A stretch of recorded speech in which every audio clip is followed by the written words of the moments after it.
It's the holiday edition of the Locked On Wizards podcast. It's time to find out which Washington Wizards have been naughty, who's been nice, what secret Santa presents are we handing out to our Washington Wizards players, and what's our wish list for the upcoming 2026 year. We got all that and more with Greg Finberg today on the Locked On Wizards podcast.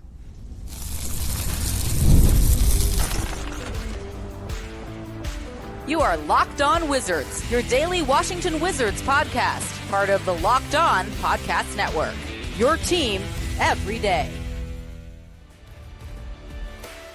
DC family, you are locked on to the Washington Wizards, where you're part of our family. We thank you for making Locked On Wizards your first listen every single day. We're part of the Locked On Podcast Network, where it's your team every day. Special edition of the program. It's the holiday show. We wish everybody out there, especially all you everydayers, a very happy holiday. Merry Christmas Eve if you are celebrating. No matter what you're celebrating, we hope you are enjoying it, having a good one with your family. Alongside the DC Sports content creating savant Abdullah Ayubi, I'm Ben Strober, and I cover the Washington Wizards for Roundtable IO. And we're happy to bring along our good pal Greg Finberg from Bullets Forever. He also hosts his own podcast, the Wizards Podcast. Be sure to check him out on X at Greg Finberg. Greg, happy holidays. Hope you're having a safe one and enjoying it today. Happy holidays to you, Ben, and UAB, and to everyone listening. It's been a tough season. It's been fun at times, but you guys are always, listening and staying along. So appreciate that, and hope everyone has a good Christmas and Hanukkah and whatever you guys celebrate. I was feeling really festive today, and that's why I kind of wanted to do this whole holiday show, because I feel like it's a perfect time to do it. The team's 5-23, coming off a 17-point loss on the road last night against Charlotte. There's some good things, some negatives, but we don't need to get too deep into that. But we do want to cover our top Washington Wizards storylines with a little bit of a festive twist to it. I just want to point this out, new addition to my background today. I got this in my awesome. stocking. Yeah, I'm a huge mark for South Park, so super excited to get this and excited to get this one rolling. And the first game I kind of wanted to play with you, Greg, UAB here, was Naughty or Nice. And I know it seems very vague to say which Wizard player had been naughty, who's been nice, but we can be a little bit more in depth with it, essentially. Maybe if you take a player, you could say one of these guys would be a stocking stuffer because he's a good role player or something like that. That's a stocking stuffer because it's a nice role player addition to my setup here that we record on. But, we could start out and say who would be a big present, who would be a stocking stuffer, or who just hasn't lived up to the billing. I guess we'll start with you, Greg. Where would you rate a guy like Bilal Coulibaly this year in terms of his production? Are we giving him a stocking stuffer title, or is he still the big present that we're looking for? Of course, that's the first name. We have to, right? Do I have to pick one of those, or can I do naughty? Is it you can do whatever you want, Greg. I probably go that I think, and you have another segment later in the show that I actually wrote down Bilal for, but I guess I'll mention him in this one. You're not really seeing much of anything you didn't already know about Bilal, and that's when he's on the court. The Wizards have played 28 games. I believe he's appeared in 14 of those, so half the team's games. He's already had 4 different injuries this season. He's had an oblique injury. He just had the left ankle sprain. He had I believe a thumb or a finger injury before the season, and he had another injury. It was some sort of contusion. He's always injured, it seems. He's missed the last couple games, or last 15 plus games of the last 2 seasons with injuries. So that's one thing, is just him not being on the floor. And when he's on the court, he's going to be a really good point of attack defender, especially on the perimeter. I thought he actually defended LaMelo Ball pretty well last night. And he's going to be able to get to the rim. He's a very quick first step. The issue is when he gets to the rim, he had a couple moves last night where he got past his defender, but he couldn't finish when he's at the rim. And then you get to the 3-point shot, and it's pretty non-existent. He made 3 last night. He went 3 of 9. He took 9 attempts, which you like the volume, but he's wide open. For most of them, if you watch back all 9 attempts, the Hornets aren't even putting a hand up. They're not really contesting. They're kind of daring him to shoot the 3. And when that's the case, and pretty much all 9 looks are good looks, and you're only making 3, that's a little concerning. And the main concern is that his 3-point percentage has gone down every single year of his career. He's a rookie. He shot nearly 35% last year, down to 28%. And this season, he's below 26% from 3. That's on 4 attempts per game. That's really bad. and that's not that's the regression you don't want to see on a rebuilding team. So look, I'm not. It's not like I've seen much from Bilal in terms of like, you're in a contract extension year. You have showed me that you should deserve it, because it's kind of the same thing that you saw last year and the year before. It's like, yeah, he's a good defender and he can get to the rim, but he can't finish at the rim. He can't make a three, and he's got to be able to do those things. For him to, I would assume, warrant that extension. Yeah, completely naughty. I completely agree with Greg. It's hard. It's tough in today's NBA. You can say someone's the best defender in the world and they can lock their opponent up to 0 points, but if you can't score 10 to 15 points consistently, if guys are leaving you open in today's NBA, if you can't shoot, that's a problem. And the injuries on top of that, Greg, it's different types of injuries. And this is a guy who the past 2 seasons had his season cut short due to being shut down. And if you're a franchise guy and you want to prove why you're a key piece for this franchise, you got to be able to stay healthy. That's what I love Bub Carrington. I know he just got hurt, but with Bub, people were giving him a lot of slack of how he's playing. Last 7 games, he's been playing better. But on top of that, I always said his best ability is availability. And with Bilal, it just with the wing group that's very deep, there's a possibility where the Wizards might move on from him. I don't know. They probably won't do it right now. It's a little too soon. But again, I'll go back to the San Antonio game. We love his ability to attack to the rim, finish with 3 points. But after that first bucket, really didn't do much after that. It was the first San Antonio game. And I think just shot mechanics, Greg, is it confidence? Is it the way he's being able the way he's being utilized? How does a guy decrease his shooting percentage when from year 1 to year 3? I mean, I don't really have too much of an answer. Like, I don't think his shot is like broken by any means. He's just got to be way more consistent. Like, I will say, I think Bilal, and I've been on this for the better part of 2 years, I think he's so much better suited for a competitive, like, competent basketball team. I think the Wizards, the last couple of years, they're asking him to do a lot and probably too much offensively. I think, I think Damo has compared him to Jaden McDaniels on Minnesota, and like, you have other guys like Amen Thompson. It's like, Amen Thompson's not a great 3-point shooter, but he can get to the rim and he can defend really well. And on a Houston Rockets team, that's really all he has to do for the most part. Jaden McDaniels, that's all he has to do on the Timberwolves, and he's great at that. Bilal, as a couple of times the last couple of years, like, he had to create his own offense, and this year he's being asked to be more so catch and shoot, and he can't do that well. But I think when the Wizards start to win games, they get an actual point guard to run the offense. And Bilal is just asked to defend his butt off and take away the opponent's best player and make the occasional three. I think you'll start to see that he's going to be a lot better and more impactful the less they're asking him to do offensively, and the more he's able to just kind of roam and be a defender that can occasionally help on offense. So, like, I don't think he's played well this year, and last year especially, I don't think he played well. But I think the better the team gets, the more clear his role will be. I think he'll definitely be a lot better. So, plenty of time for him. Yeah, I agree with you. And I actually could see a future where Bilal is a role player, a guy that comes off the bench and is the chess piece defensively that you need on a really good, hopefully competitive Wizards team in a couple of years. And maybe if you do extend him for cheap, like, that's a realistic possibility of something you can imagine going forward for this Wizards team. So it'll be interesting to continue monitoring that. We can go rapid fire between you and AB.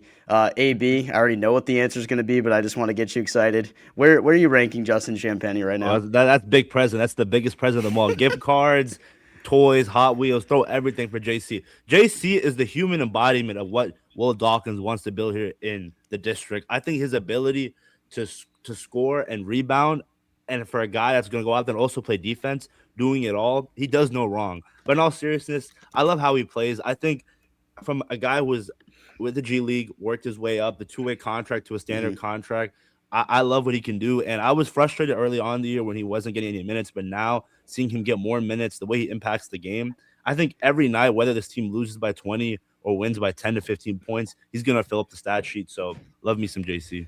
I have a good one for you, Greg, and I think we could get different answers here depending on who you're asking, but where are we ranking Tristan Vukcevic at this point? I feel bad because I know AB and I know what AB would say. I don't like it. It's hard because you can't really say like stocking stuffer because he's not at the level of like a Champagnie where he's impacting the game on both ends. But like, it's not like a Bilal where you can put him on the naughty list because he's had really good offensive moments. Like against the Spurs, he had 18 points and he's had several games of double figures. And I think it's fine that I don't have anywhere to put him because that's good. I think that the jury's still kind of out on Tristan. I think most fans and most people that watch him will just say he's a pretty gifted offensive player. He's got good touch around the rim and away from the rim at 3-point line. And he's a good offensive piece when you're running him in pick and rolls and he's kind of fading to the 3-point line or he's rolling for like a short jumper or a little floater. He can kind of do that. Defensively, obviously, he's got to get a lot better.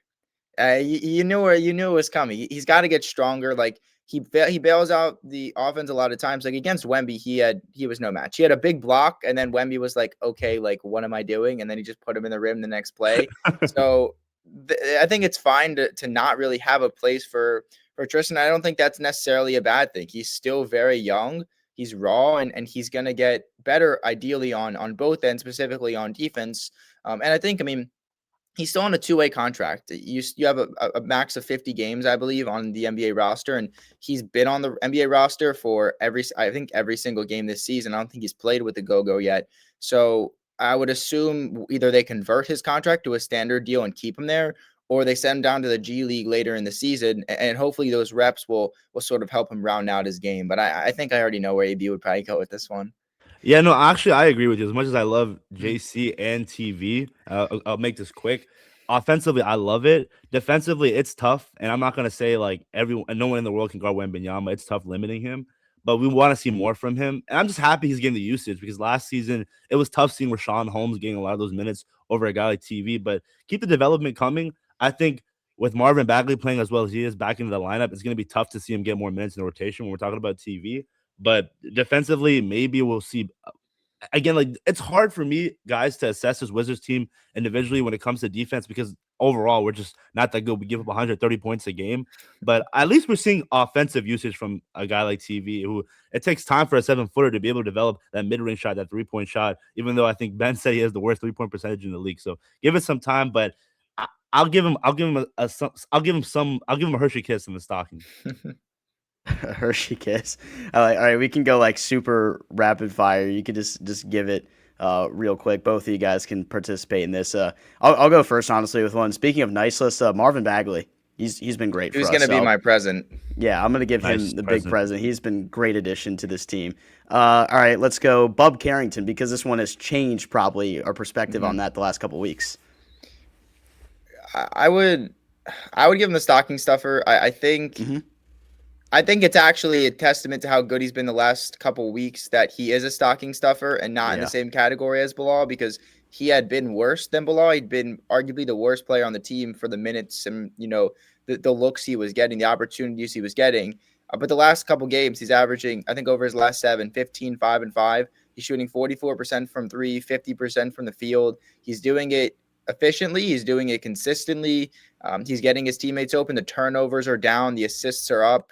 He's rebounding the ball for a guard. He's making a lot of his threes. Like last night, before he picked up his third foul, which I thought was kind of a soft third foul, he hit a step back 3, and then the next possession hit a transition 3.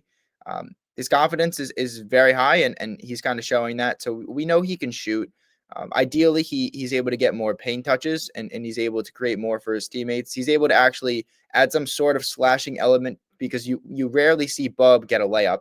You rarely see him get near the rim, and that's fine when he's making his threes. But I think ideally you start to see him develop that to where maybe he can graduate to like a present or something. But I think it's actually a testament to how good he's played that he's at this point right now.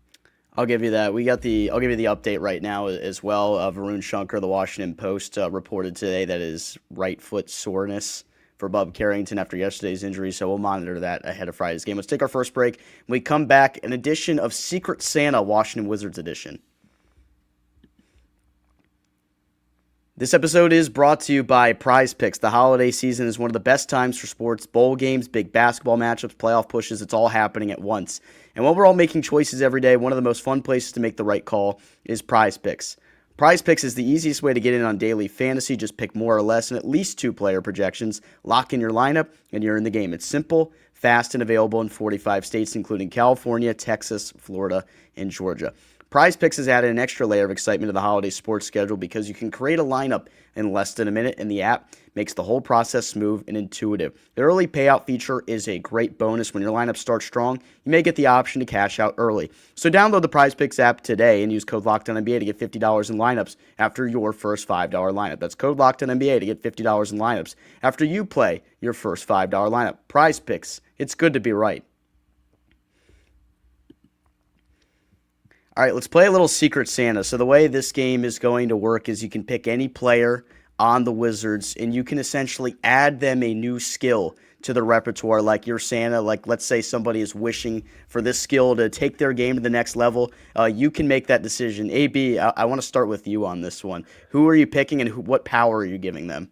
That's pretty obvious. Tristan Vucevic, the ability to play defense. I think if you had a guy like him who can play, because Alex Sarr this year way better compared to last year, offensively and defensively, the shot selection. But TV's a second round pick from 2023. A lot of people talk about Bilal, but Tristan was in that draft, and I always go back to the fact that this is a second round pick, and it's rare for second round picks to make it this far on a Wizards roster. Typically, they're in overseas or G League for however many years. I think if you give him a defensive ability, a guy who can, and we see glimpses of it, but a guy who can block, protect the rim, and keep up with faster centers in this league, because nowadays centers can do it all, essentially. If you give him a guy that can maybe play somewhat defense, and it's just tough, guys, because I always go back to the fact that, like, defensively, this Wizards team in general, it's hard to assess one player defensively, but for his offensive game, if he can match his defensive game as well, I think that's something that I would wish for. All right, Greg, you're next. I would give Bub Carrington, I kind of touched on it, I'd give him the ability to get to the rim. I think that would open up so much for his game. I think he averages 0.4 paint touches per game, which is really bad for a guy that, when he's in, for the most part, is the team's point guard. You would like to see that guy get to the rim, get to the paint, and break down the defense as much as possible. So I think that I talked about Bilal adding a competent three-point shot. It's not like I'm asking for 40%, but not sub 30. I think that's not too much of an ask for a guy who's in his third year in the league. So I think for those two guys, it would be that. Also, Alex Sarr, the ability when he has a guard on him to not take a fadeaway jump shot, I think that would be awesome for his game. Like last night, he had Con Knipple on him, and he took a fadeaway baseline jump shot instead of putting him in the rim. For Alex Sarr, you're 7'2", you're over 200 plus pounds. Like, you have a guard on you. I would like to give him the ability to say, oh, I'm 7 foot. Let me back this guy down. I'm going to get fouled, or I'm going to dunk the ball. And I think that would be great and open up a lot more for his game. No. Sorry, Ben. One more thing. I forgot about this guy, CJ McCollum, my secret center. If you see a wide open Will Riley or Trey Johnson, swing it, man. That's got to be a major superpower. Like magic would have to occur for that to happen, right? No, I'm just kidding. I actually wanted to stick with Alex Sarr for a second, because I think there's one aspect of his game that has improved a little bit here in year number 2, but it's maybe the one thing I think is still lacking the most for the guy, is the ability to handle the basketball in the high post. I think at times you see opportunities where Sarr will get that matchup that you talk about, where you have a guard on him. And Sarr moves decently well for a guy at his size with the basketball in his hands. But at times, like, I feel like it's a little bit awkward for a guy that's like 7'1", 7'2", to put the basketball on the deck and try to get to the rim, especially when teams will throw a double team in his way. He's a little bit careless with the ball. If he tightens his handle up just a little bit, like a smidge in year number 3, I think he could be so dominant, because you could be a guy that you give him the basketball at the high post or in the short quarter, and he could beat a slower center off the dribble almost every single time and get to the rim. He's got the aggression that he needs now to be a guy that can attack and penetrate, consistently get 2 feet in the paint and go up with the best of them. If he tightens that handle up a little bit, I think that would take his game to a whole nother level, like certainly an all-star player next year. He's got to be able to catch the ball too. I think that's another thing. Yes, There was I forget who threw the entry pass last night. It might have been Bob. It was a great pass from the top of the through his key, hands. and it went right through his hands. Like, there was the Hornets hit it last, so the Wiz got the ball back, but it was a really big problem. And I will say he's improved it from year to year, but it's still an issue. Like, he'll be spoon fed at the rim and he'll drop the ball. And if you're a center, that's one of the parts of your game you need most is good hands, especially around the rim. So I think he definitely needs to improve that. But I agree with your point, Ben. Is there anyone else got one right here? AB? First, I want to say Alex Sarr, the 4 blocks. Love to see that. Mm-hmm. Let me see. When it comes to Who would I wish for? I would love to see minutes for AJ Johnson. I mean, maybe give him a superpower of playing time. Is that possible, or is that more for the wish list? I would love to give Brian Keefe the ability to adjust when the game is in the fourth quarter. Like That's a good one. I just it's too often where the team's taking timeouts and nothing happens. I mean, they were down. It was a 9-2 run for the Hornets in the fourth quarter last night to begin the fourth. And then the first play out of it is a Keyshawn George turnover into a LaMelo Ball three. And then the Wizards are just magically down 16 a couple minutes later. And I'll say, like, it's not all Brian Keefe. Like, I think the players need to do a lot better in terms of executing. But when it happens this many times, and we were talking about it in game 2, and now we're also talking about it in game 28, and I'm sure we'll be talking about it at the end of the year. I'd like for Brian Keefe to be able to do that. I'd also like for Brian Keefe to realize that Will Riley is a really good player, and same goes for Jameer Watkins. Like, I'd like for him to understand, like, those guys should be playing a lot more minutes. And if you're real about the minutes being earned, I don't know how you can sit here and tell me that Will Riley didn't earn his spot in the rotation, because he played 2 garbage time minutes last night. He didn't do anything else. And so I'd like for that to be the case. I'd like for Will Riley to play a lot better. Same thing when you said AJ Johnson, given the power of playing time, I would like to do that for Will Riley. So I agree with you. I think yesterday that was one of the more disappointing aspects of that game, is seeing Riley and Watkins fall out of the rotation, because we had been wondering about it for the past 2 weeks. Like, what's going to happen when Kispert comes back? What happens when Bilal's back in the lineup? And we got the dose of that yesterday, and the results were a little bit disappointing, but Kispert might be back on the mend, so who knows what's going to happen over the next week or so. We'll have to see as that updates along. All right, when we come back, we're going to give our wish list and our New Year's resolutions for the Washington Wizards ahead of 2026. The season's heating up, and DoorDash has a way to keep fans in their bag the whole way through. Whether you're watching the highlights, the tunnel fits, or just your favorite player, DoorDash makes the entire season more fun. Because every player has their bag with DoorDash, fans have one too. DoorDash keeps your snacks stocked, your gear fresh, and your watch party vibes absolutely on point. There are nights when your team stresses you out. Yeah, totally. Like every single night. Let DoorDash become your post-game therapy. Sometimes you just need dessert now. Those late night interviews hit and suddenly you need chips at midnight. DoorDash is built exactly for that. If the group chat says pull up, DoorDash makes sure you show up prepared with snacks, cups, even a phone charger for the friend who's always at 2%. That one's super relatable.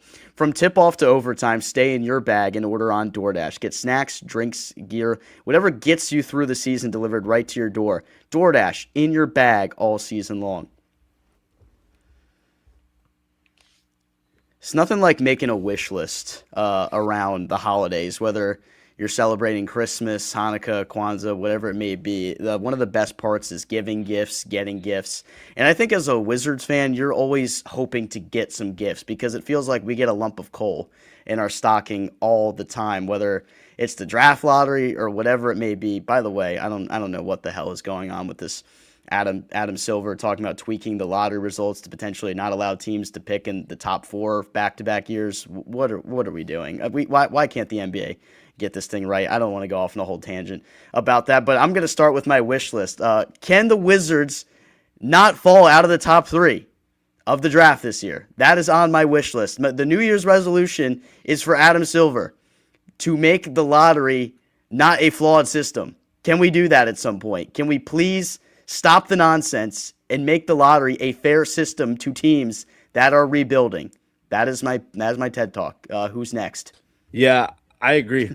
I think it's just crazy. Like, think about it, or just imagine it's a nightmare situation where we finish with the worst record in NBA history. Adam Silver's like, wait, Wizards fans, we're tweaking it up. There's no way you're gonna get a top 3 pick. It's an IRL nightmare right there. But I'll tweak it up when it comes to my wish list. Trey Johnson playing time, especially in the fourth quarter. 1 minute against the Charlotte Hornets, Greg.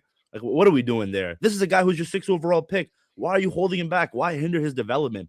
It just doesn't make any sense to me. I mean, it's great that you guys. I think I'll talk about both your points. I think AB's point is good. I think it actually touches on a bigger problem, which is the rotations.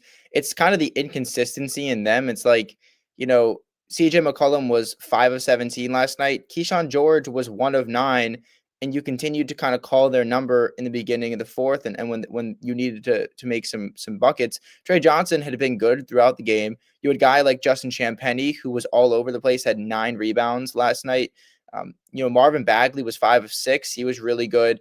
And you decided to sort of go with CJ again with the game on the line. It's kind of like, does it only apply to some people where if you're not playing well, you're not producing, you'll be out of the rotation, hence Cam Whitmore. But other guys, it's like, you're fine. You can continue to play. And obviously, when you see a team like Charlotte that is just allowing Knipple to play the way he needs to, it amplifies it. Ben made the point that, like, why aren't they getting Trey Johnson open looks the way they are able to get Knipple open looks? Because they went one pin down for him, and it was he made the mid-range jumper. Oh my When they God, run, it was when so they run, beautiful, Greg. I know, like, and they did it early in the season. They'd run pin downs for him for open threes. They always seem to work, and they don't do that. And so I think I would want more consistency in the rotations. And I think when guys get traded, you'll start to see more clarity, and guys like Trey will play. I mean, AJ Johnson was starting most of the games down the stretch last year because so many guys were injured or traded. So you'll see more minutes open up. On Ben's point with the lottery, I mean, you mentioned like the stuff that they're discussing, and that came out yesterday from Shams. Like, if you're allowing with the lottery, it's just a system based on luck. Like, a team like the Spurs, of course, gets a top 4 pick 3 years in a row. They get the number 1 pick in a draft with the biggest generational talent since LeBron in 2003. And because of that, they are now set for the next 15 to 20 years. And you got the Wizards and the Jazz last year, who needed those picks the most, and they both fell to the worst pick they could have gotten. Like, imagine Cooper Flag on the Jazz right now. They're a really competent basketball team. Dylan Harper on the Wizards, a pretty competent basketball team. But you now give them guys, Ace Bailey, Trey Johnson, really good, but they're not on the level of Flag, who I think had like 33, 9, and 9 last night. And Dylan Harper is able to get to the rim whenever he wants. It's like maybe Trey and Ace will get there eventually, but they're miles behind those guys now. And those teams like the Wizards and the Jazz would have benefited so much more. And because of that, now they're going to start tanking again, and they're just going to do it until they get it, because those markets aren't able to attract free agents versus San Antonio that can. And so it's disappointing. Hopefully the Wizards get lucky, because they'll be in the lottery. They'll be bottom 4. They'll keep their pick. And it's a really good draft class. So if they're top 4, I'm confident they'll get a good player. If they're 1, maybe they'll get a changing player, a franchise changing player. But like Ben said, some lottery luck in a year that they need it, I think, is the most important. So one of the things they actually discussed, and like I don't think any of this is going to happen this year. Like I don't think that's a possibility. I think it'd be tweaks that maybe they make after the season and after the lottery and all that stuff.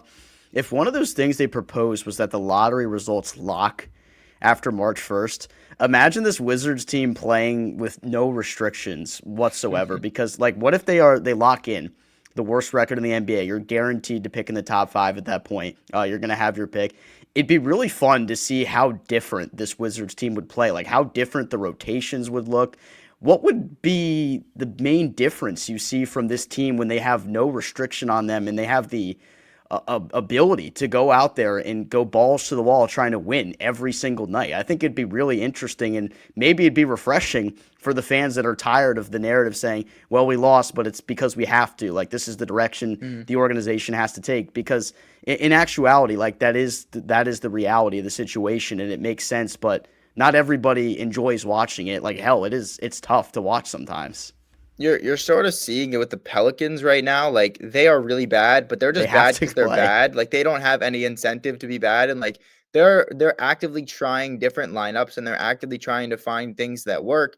They gave Derek Queen the keys to the offense, and they've given Jeremiah Fears pretty much free reign, and they're bringing Zion off the bench, and that seems to be working for them. If they're tanking, they're never going to do that. They're always going to try to be like, oh, well, we are starting Zion, and like we're putting the best product out there. Because like, can you imagine if they had their own pick and they were like, we're just by choice going to bring Zion and Jordan Poole off the bench? People would be up in arms. Like, you're not trying to win games. But they're actually there. Like, this is our strategy, and we think it's the best to win games. So you're sort of seeing it with them, and they won 5 straight before they lost last night. So maybe a lot would be different for the Wiz. I don't know specifically what would be different. I think they'd more so be able to uphold the minutes being earned, not given thing. I think you definitely see more merit into that and that preaching. So I don't know. I mean, maybe some vets would play less minutes. Maybe guys like Jameer Watkins would be staples and Will Riley in the rotation because they earn the minutes. I guess we'll never know, but I think that the Pelicans are sort of what that would look like. Man, AJ DeBonza, guys, he had a triple double recently. I'm at the point right now where I know there's a lot of talent coming up with this draft class, but it's AJ or bust for me. I think we deserve it. Adam Silver, number 1 overall pick in DC. If there's any fan base that deserves that number 1 pick, it's us. Like, I don't care about any of the other teams right now. What we're going through. I saw a poll, guys, or not a poll. Someone posted it on X talking about if the Wizards, would you be willing to give up the worst record in NBA history the Wizards get in order that 100% you get that number 1 overall pick? What do you guys think? Yeah. I mean, like, we need it. That's the goal. It doesn't really matter how you get there. Like, what's the difference between the worst record would be, I think it was 9 wins, right? But I think that was the shortened season. So I think 8 wins, like percentage wise, would be the worst. The Wizards are on pace for 14 wins, 14 and 68, which like it's 6 wins. Like, they're bad no matter what. And if the whole goal is to get the number 1 pick, I don't think it matters too much how you get there. It's embarrassing, I think, to be the worst team of all time, but like, isn't that what you're trying to sort of do? Yeah. Like, well, one thing that's like crazy when you put it into perspective, Greg, because right now it's December 24th. We haven't even reached 2026 and the season ends in mid-April or whatever it is. Like, basically you're saying, based on the pace they're playing at, like, we're only going to see them win 9 more times this year. Like, I know that's like the point, but it just seems like wild to think about. We're going to watch so many games over the next 5 or so months, and they're going to lose almost all of them.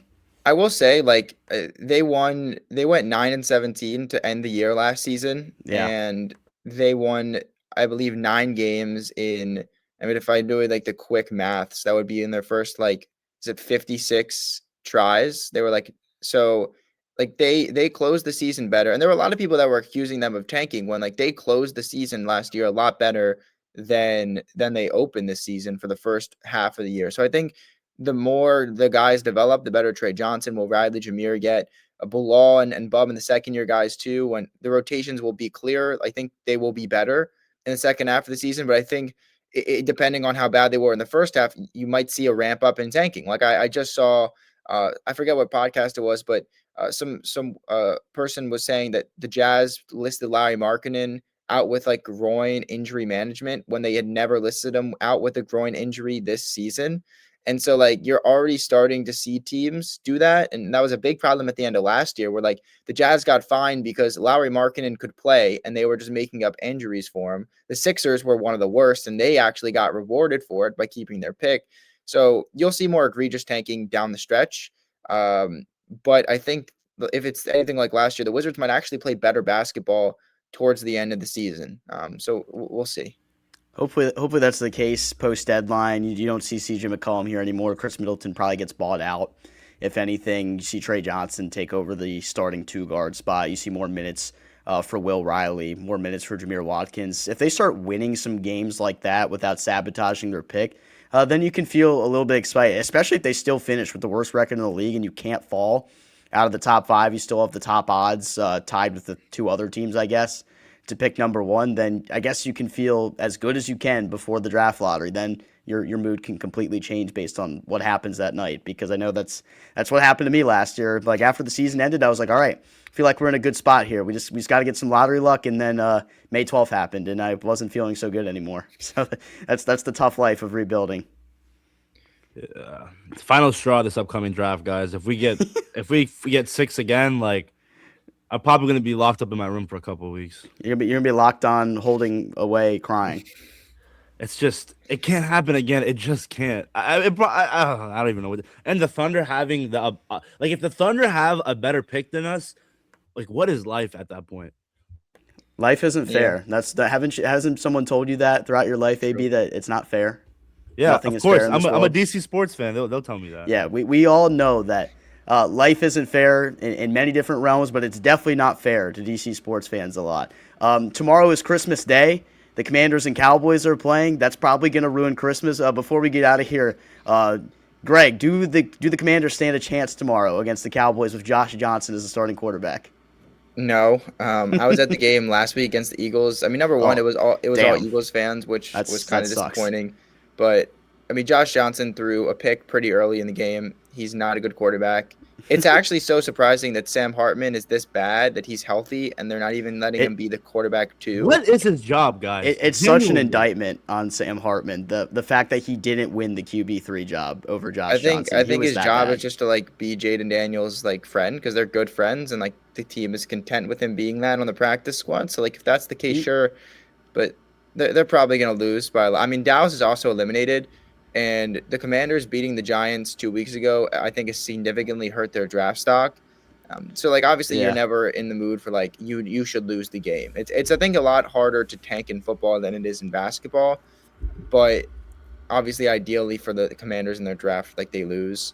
They have a top 7 pick. If they lose out, they'll guarantee that. So I Mhm. don't know. I mean, we'll see who's playing. I would It- assume Dak plays for Dallas. He is. So if He's he playing. does, then I mean they dominated the Commanders earlier in the Hey, season. I wouldn't- Greg, real quick. Well, we're on the point about Sam Hartman. Like, what is his job? Like, he's very similar to Anthony Gill, but that's Yeah, and look, Anthony Gill has had the same role for years, and he's Yeah. loved within the organization. And that, honestly, sometimes there's just that guy. yeah, like I think if you ask me if they should sign a guy that's probably better than Anthony Gill skill wise or not, I'd say probably stick with Gill, because I think he makes the team better from an off the court perspective. So like I understand it with Hartman. It's not like that. It's rare for the quarterback 3 to really be a starter at any point in the season. There's been so many injuries, so I guess I can understand it. I think we turned into Locked On Commanders for a second. Sorry, David Harrison, that we had to steal your thunder there for a second. But that'll do it for us today here on Locked On Wizards, our first ever holiday show. I think this was a lot of fun. Greg, we really appreciate you joining us today for it. Thanks, Ben. Thanks, AB. Happy holidays to you guys and your families and everyone else that's listening. Happy holidays to all. Hope it's all good. Couldn't have said it any better. You as well, Greg. AB, you enjoy it. Everybody listening, all the everydayers, we thank you for making Locked On Wizards your first listen every single day, even on a holiday. You should probably be spending time with your family, but you're watching a podcast about the Washington Wizards. So we appreciate you that much more. That'll do it for us today. For our guest today, Greg Finberg, my co-host, Abdullah Ayubi, I'm Ben Strober, DC family. Enjoy the holiday.